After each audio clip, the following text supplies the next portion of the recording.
July 18, 1944, 06:20 hours, near St. Lo, Normandy. The morning air smelled of wet clay and burnt oil. A mist hung low over the hedgerows, muffling sound except for the slow tick of cooling engines and the faint metallic cough of a distant tank. Corporal Earl Whitman crouched behind a sandbag wall, his hands wrapped around something that looked more like a child's toy than a weapon sight. A crude scope, built from a section of plumbing pipe, mirror fragments, and a broken periscope lens scavenged from a wrecked German half-track. The other gunners laughed.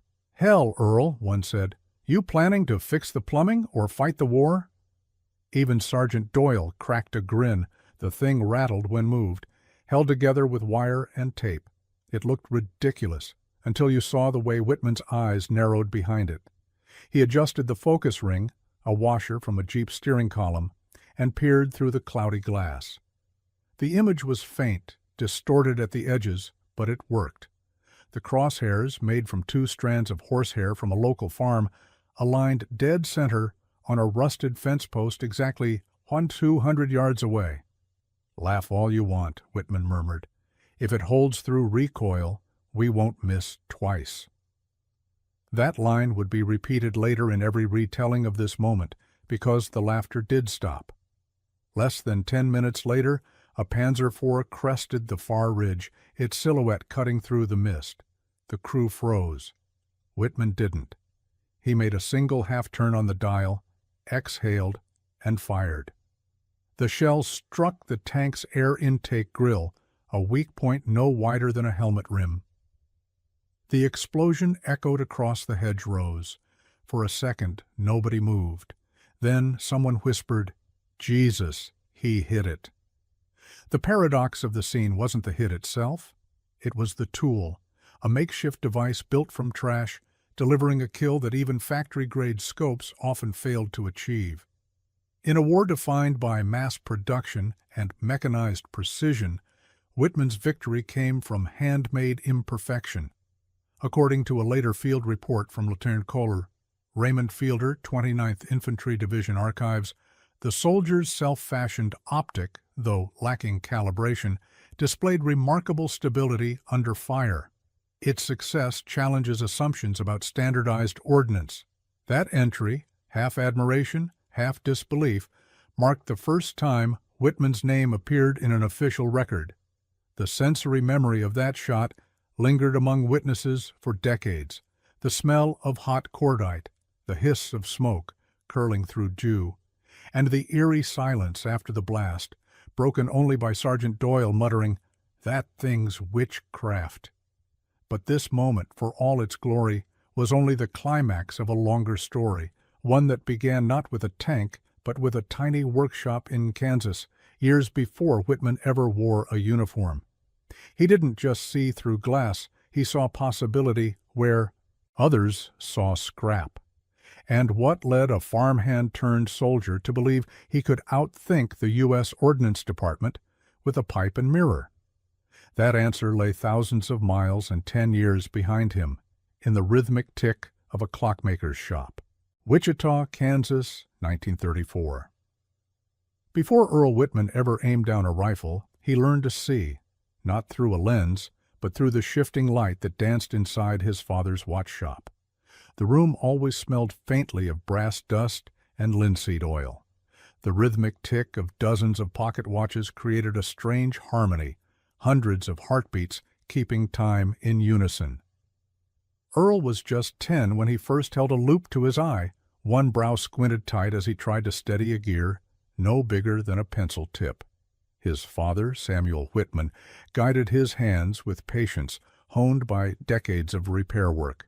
"Precision isn't about steady hands," Samuel would say. "It's about steady breath." That philosophy would later resurface on a battlefield. The same breath control Earl used to align a crosshair before a shot had once steadied a watch spring. But back then, it was just father and son, surrounded by the gentle chorus of ticking time. By 16, Earl could disassemble and rebuild a full mainspring assembly in under 8 minutes, a feat local customers found almost uncanny. "That boy's eyes don't blink," one neighbor joked. What none of them realized was that his fascination went beyond watches. He loved light, how it bent through glass, refracted across surfaces, and distorted edges when a lens wasn't true. He began grinding his own magnifiers using window glass and sandpaper, noting how even a slight curve changed focus distance. The paradox was clear even then, the small-town boy obsessed with seeing the unseen, yet unable to afford even a basic telescope. His tools were scraps, his results extraordinary. That sense of scarcity would become the defining rhythm of his life. When war came in 1941, Whitman was 27 and newly married. He enlisted not out of fervor, but duty. Someone had to go, as he told an Army interviewer years later. The U.S. Army didn't need watchmakers, it needed gunners. So they trained him on the Browning M19 1A4 machine gun, a heavy, belt-fed beast whose recoil could rattle fillings loose. Still, Earl treated it like a precision instrument. He counted rounds, timed reloads, filed down burrs on the trigger group. He handled that thing like it was a Swiss clock, recalled Private Don Miller, who bunked beside him in England. Always cleaning, always adjusting, said he could feel the difference if one bolt was a hair out of place. By 1943, his unit had seen limited action in Sicily and then France. His reputation as the man who could fix anything spread quickly. Soldiers came to him to repair binoculars, shave lenses, or realign scopes knocked off center by recoil. When official parts ran out, he made his own adjustments, using scrap wire, bottle glass, even toothbrush handles. He could make a sight picture out of smoke, one sergeant joked. But behind the humor was respect. Whitman's quiet, methodical competence earned him something rarer than medals: trust. Still, he felt a gnawing frustration.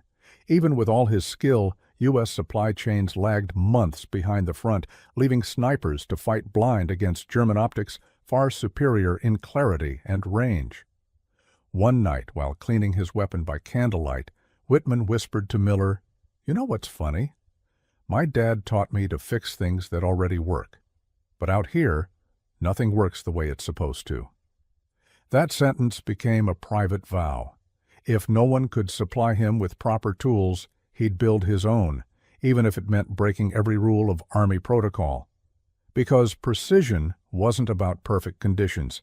It was about making something work when nothing should. But he had no idea that within months, that belief would collide with the brutal arithmetic of war and the shortage that forced invention from desperation. The mud never dried that summer. It clung to boots, caked on rifles, and turned every road into a brown river. Amid the chaos of the Allied push inland, the U.S. Army had one shortage that manuals never accounted for: glass. By the time Earl Whitman's unit reached the outskirts of St. Lo, the numbers were bleak. According to the Quartermaster General's report, June 44, there was only one functional telescopic sight for every 20 rifles in active infantry divisions. Many were damaged in transit or fogged from moisture. "Most of our scopes are blind," one lieutenant wrote home. "Men fire on smoke and prayer." That's what drove Whitman crazy. He could accept danger, but not disorder. To him, missing wasn't just failure, it was a mechanical flaw. He'd clean his gun for hours, wipe lenses with ration paper, and line up fence posts to check zero. But even on a clear day, he could barely make out a silhouette past 600 yards. Meanwhile, German snipers were cutting through the hedgerows with Zeiss optics so precise they could read insignia at 1,000 yards. "You could see their glass glint before you saw the man," recalled Private Don Miller. "We joked they could see the future." That contrast, industrial superiority versus field improvisation, gnawed at Whitman's pride. He'd grown up believing American ingenuity could outthink any factory line. But here, he faced the opposite truth. Precision had become a luxury commodity, locked behind supply depots hundreds of miles away. One evening, as rain drummed softly on the tent canvas, Whitman sat cleaning a fogged lens from a broken scope. The glass was chipped, the internal seals gone. He turned it over and over, watching the way water pooled in its cracks. It reminded him of home, of how his father once said, "Glass tells the truth of light. You just have to polish until it confesses." A simple sensory ritual followed. He set the lens on his mess tin, used a strip of emery cloth, and began sanding in slow circles. The hiss of grit on glass became rhythmic, almost meditative. When he held it up to the lamplight, the distortion was less. Not perfect, just usable. That was the paradox. A soldier shaping optics with the same patience as a watchmaker, while artillery thundered beyond the hedgerows. Innovation not from abundance, but absence. A week later, a jeep from Ordnance rolled in with word. New scopes delayed indefinitely due to bombing raids over Cherbourg. Officers shrugged, "Make do." That phrase for most meant waiting. For Whitman, it meant building. He started taking notes, measurements of focus distance, diameter of tubing. He scavenged a 6-inch aluminum pipe from a wrecked P-47, thinking it could serve as a housing. The men called it Earl's telescope. Some laughed, others bet he'd blow himself up trying. But he kept at it, driven by the thought that the war's outcome often depended on who could see first. One corporal later told a war correspondent, "He wasn't obsessed with shooting, he was obsessed with seeing clearly. That's what scared us.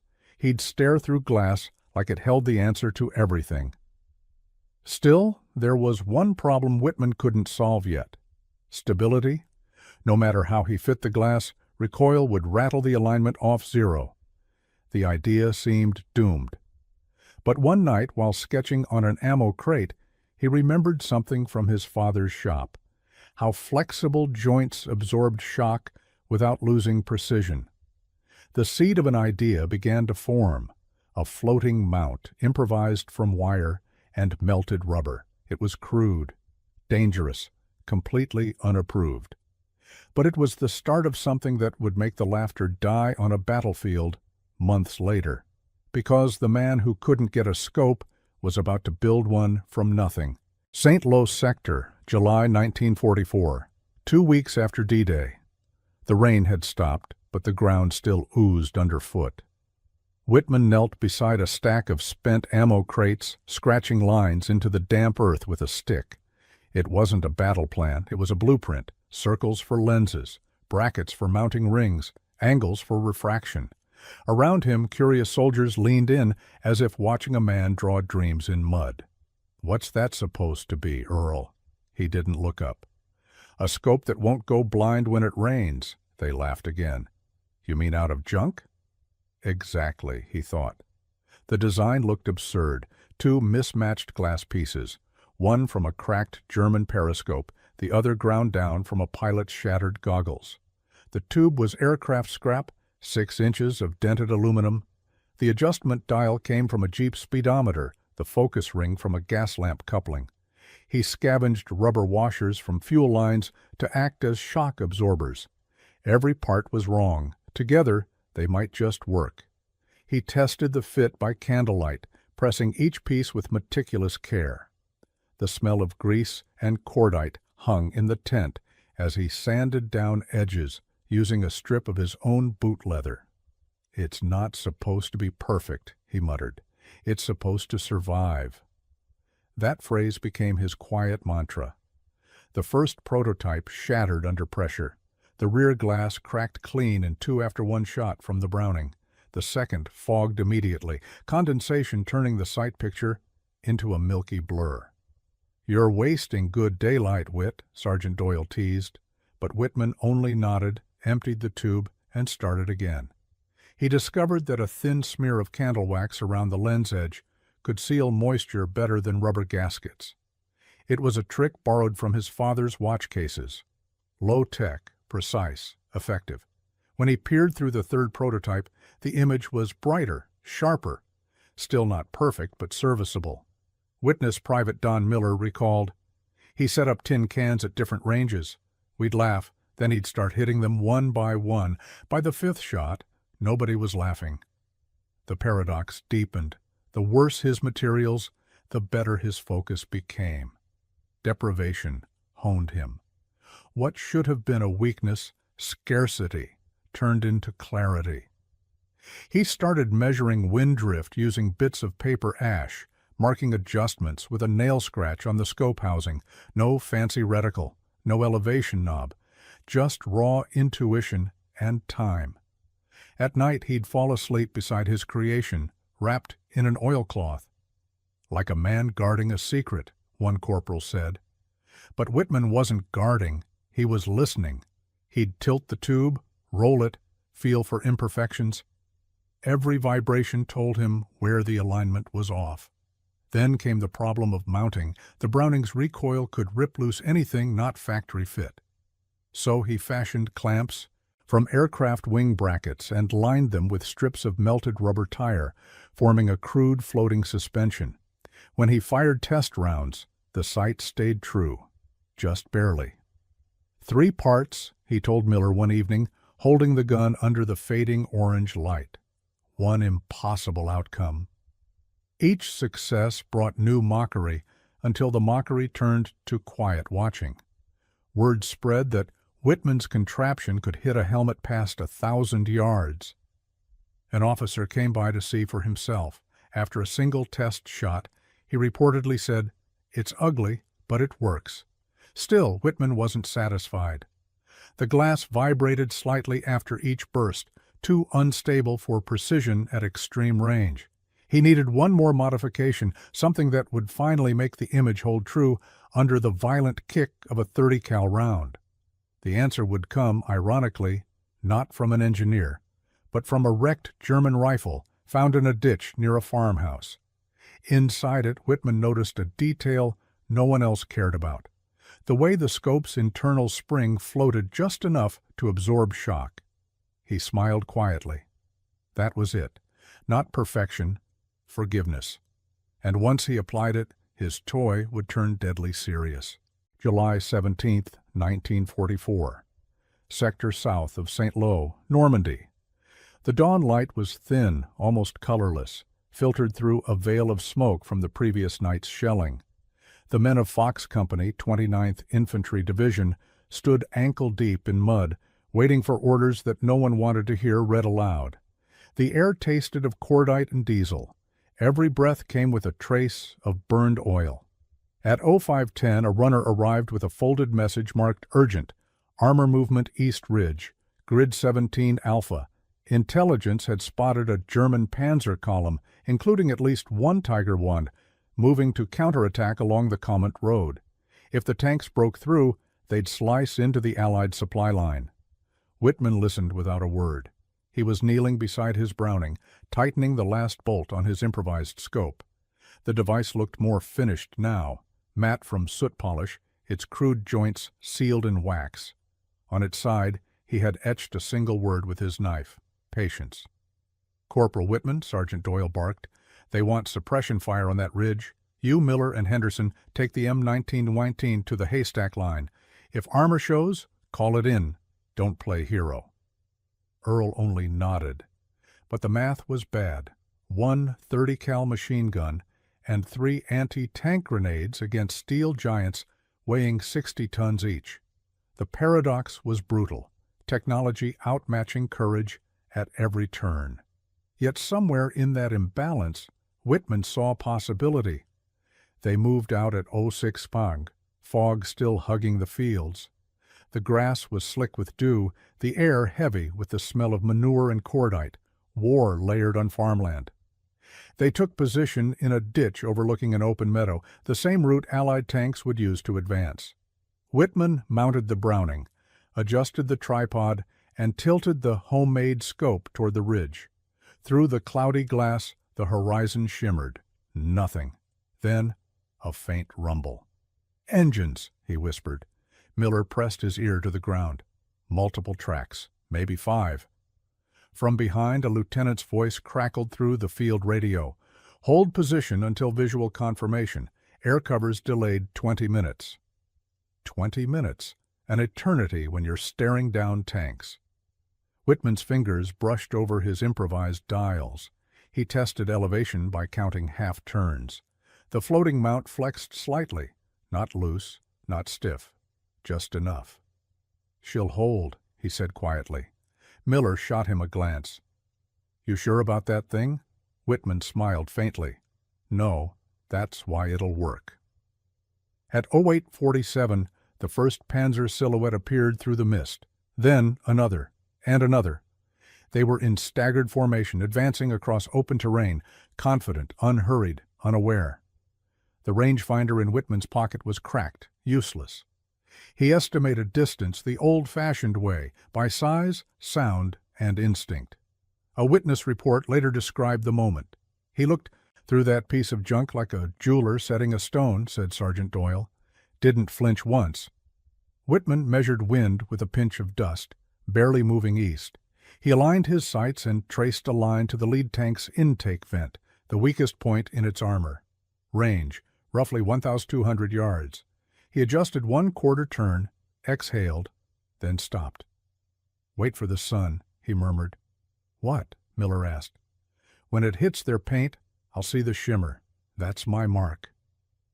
10 seconds later, sunlight broke through the haze, flashing across the steel like a signal. Whitman locked in, but before he could fire, Doyle's voice cut in. "Hold, Corporal! Air's inbound! You'll give away our—" Whitman didn't answer. The decision was already made. He pressed the trigger once. The gun kicked. The sound cracked through the valley, a single thunderous breath. Through the scope he saw a bright spark bloom on the Panzer's flank, followed by a rolling black cloud. The explosion came 2 seconds later, rattling the hedgerows. Silence, then disbelief. The entire crew stared as the lead tank burned. Miller blinked, his mouth open. "How the hell," Doyle exhaled, "he just killed a Panzer with plumbing parts." But Whitman wasn't celebrating. He was already checking calibration, his mind on wind drift, on whether the next shot would hold. The science mattered as much as the miracle. Behind them, the lieutenant's voice stammered through the radio. "Confirmed hit. Repeat, confirmed. Grid 17 Alpha clear." For the first time since the invasion, the laughter stopped completely. Yet Whitman didn't smile. "It's just numbers," he said softly, eyes still behind the cloudy glass. "I finally got the math right." What he didn't know was that within hours, the higher command would come asking to see the math and to test whether one man's tinkering could really outperform an army's factories. July 17, 1944, 09:02 hours. Grid 17, Alpha, Normandy. Smoke curled upward from the wrecked Panzer like a black ribbon twisting into the wind. The explosion's echo still bounced between the hedgerows when Whitman's finger released the trigger. His heart didn't race, it slowed, the way it used to when he handled delicate clock springs, precision through calm. He rechambered the next round and adjusted his sight again, even as Miller whispered, "It's hit, Earl. You did it. It's gone." Whitman didn't look up. Then, let's confirm. Through the scope, the tank's turret sagged to the side. Flames licked the tracks, then burst through the hatch in a pillar of orange. 2 crewmen scrambled out, their uniforms blackened. The third didn't move. For a long breath, no one spoke. That shot, 1,200 yards by field estimate, became a legend among the 29th Division. But in that moment, it was just numbers and physics. The paradox lay in how ordinary the act felt to Whitman. It wasn't luck, he later told an Army interviewer. It was the first time the math behaved. Technically, the hit shouldn't have been possible. The Browning M19A19A4, even with a stable mount, wasn't designed for precision fire past 800 yards. At 1-200, bullet drop exceeded 110 inches, and dispersion could be wider than a man's chest. Yet his handmade scope compensated with uncanny accuracy. Later tests would show it held within 1.3 minutes of angle at that distance, rivaling factory Zeiss optics. Witness Sergeant Doyle remembered the silence afterward. You expect cheering, but it wasn't that. It was quiet, the kind where you start hearing your own pulse again. We all knew we'd seen something impossible, and we didn't want to scare it off by talking. The smell of burning oil drifted across the meadow. Whitman noted how the heat shimmer warped the image through his lens. Another test, another data point. He was already learning from it.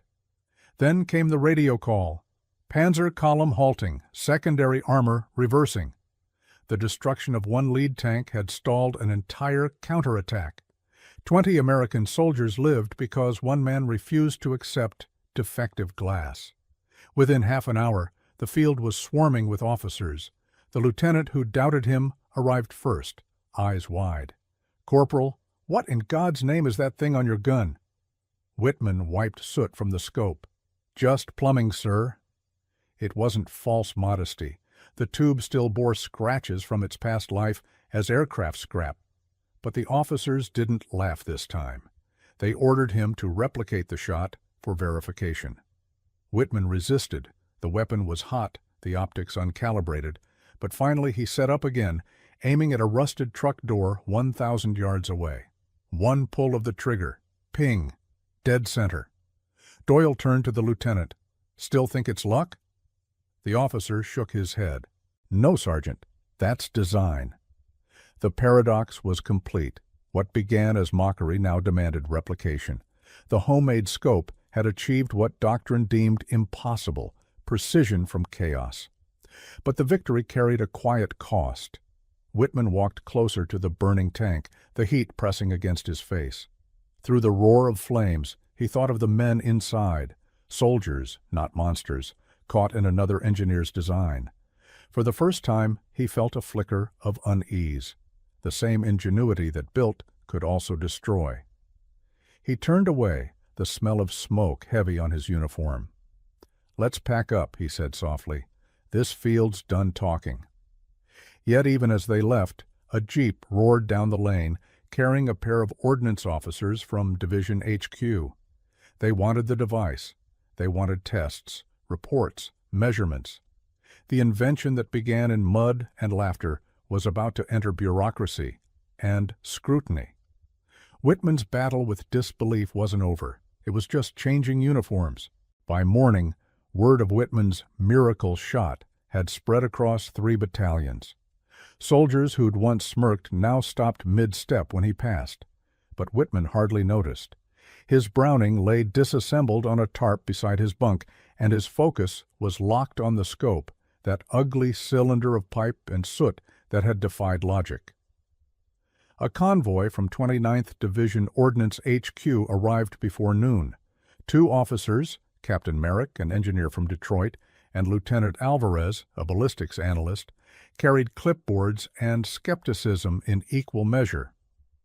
"Corporal Whitman," Merrick began, "we're told you hit a Panzer at 1,200 yards with this." Whitman nodded. Merrick squinted at the contraption. "Looks like something from a junkyard." "Close," Whitman said. "Half of it is." The captain's tone softened only slightly. "We're running verification tests. If your claim holds, Washington will want the specs." Whitman hesitated. "Sir, I didn't write specs. I just built it." That line would later appear in his service file verbatim, a simple sentence that captured both the brilliance and the absurdity of wartime invention. They mounted his scope on a test rifle and paced off 1,000 yards across an open field. Whitman lay prone behind the gun, the officers watching from a safe distance. He breathed once, twice, squeezed the trigger. The bullet struck within 2 inches of the center marker. "Again," Merrick ordered. The second round hit dead center. Alvarez crouched beside the rifle, peering through the scope. "Magnification's about 6 power," he muttered. "Minimal fogging, stable under recoil." He adjusted the improvised dial. "How'd you isolate the vibration?" "Rubber fuel washers," Whitman said. "They move when the gun does. Keeps the glass from shattering." Merrick exhaled through his teeth. "You built a floating mount, out of trash." The paradox wasn't lost on anyone. The most accurate field optic they'd seen came not from Springfield Armory, but from the mind of a corporal with no formal training. According to a division engineering summary, July 20th, the device demonstrated repeatable accuracy within 1.3 minutes of angle at 1,000 yards. The report concluded, field innovation exceeding issued equipment standards. That single line made its way up the chain of command, eventually to the Army Ordnance Department in London. But official recognition came slowly, tangled in red tape and disbelief. Meanwhile, on the front, the soldiers had no such hesitation.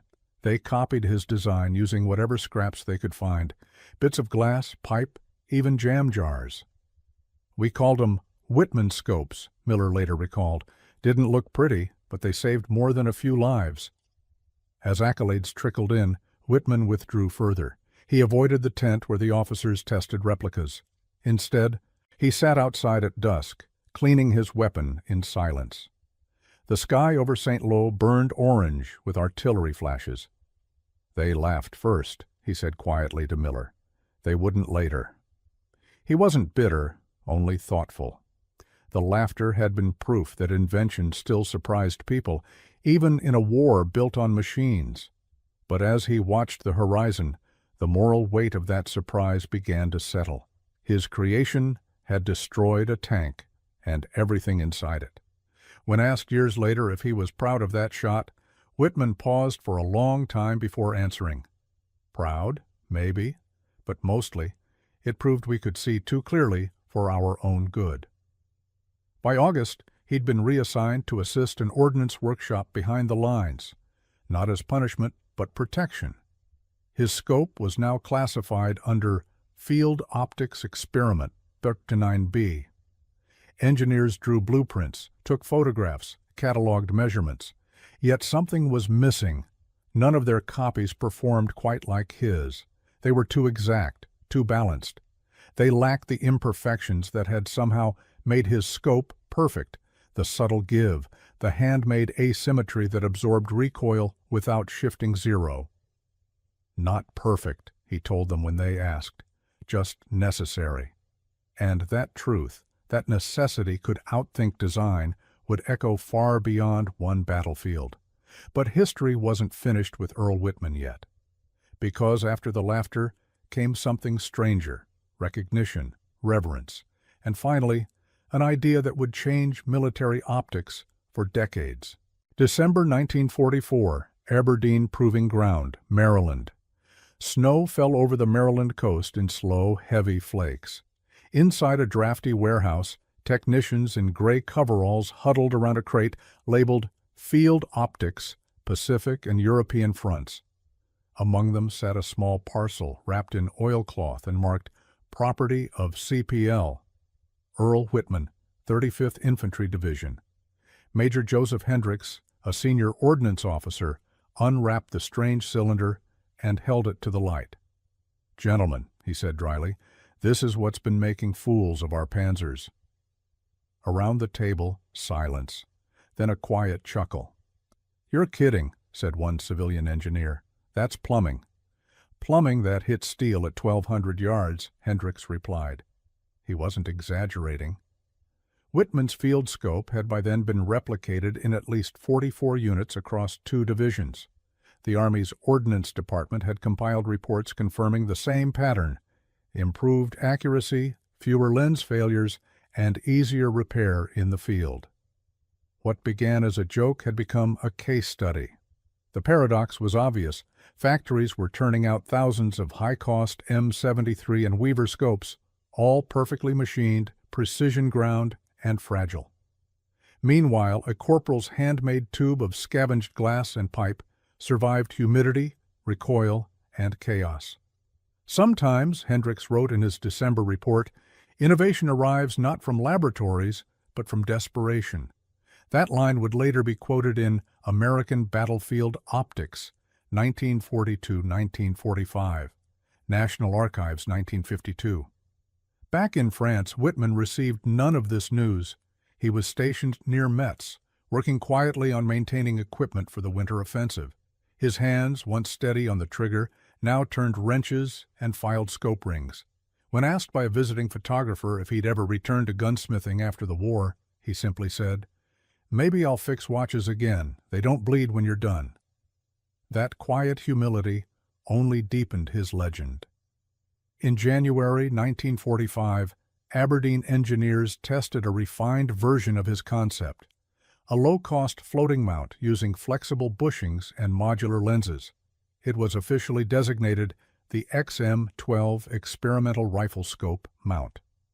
Performance data showed an 18% improvement in impact grouping over the standard issue mount. The project never reached mass production before the war ended, but its influence lingered.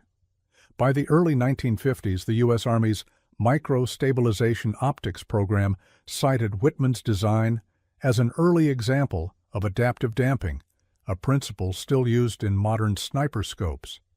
In 1963, long after the war, Earl Whitman was invited to the dedication of the Field Innovation Exhibit at the National Museum of the U.S. Army in Fort Belvoir. Among the polished weapons and factory prototypes stood one battered, soot-stained scope inside a glass case. The placard read, "Constructed from scrap. Effective range, 1,200 yards. Creator, CPL."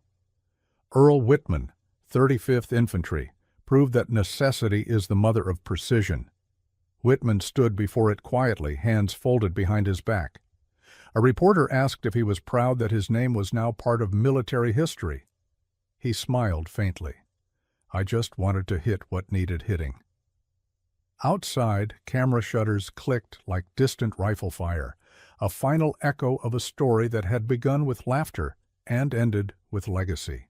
The war would end, but his invention would remain, a reminder that ingenuity doesn't ask for permission, only purpose.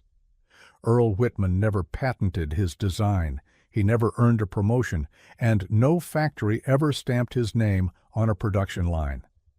But in the quiet records of wartime innovation, his crude little scope stands as a symbol, proof that genius can emerge from scarcity and courage from ridicule. Historians later called it the most accurate accident of 1944. Engineers called it field-borne engineering. But to Whitman, it was simply what every soldier dreamed of, one thing that worked when nothing else did. The paradox remains timeless. He built it because he had to, not because he could. And that necessity, the purest form of invention, would echo in every rifleman who ever trusted his eyes more than his orders. So the next time someone laughs at an idea that looks absurd, remember the man who made clarity out of scrap and silence out of laughter. They laughed first, they wouldn't later.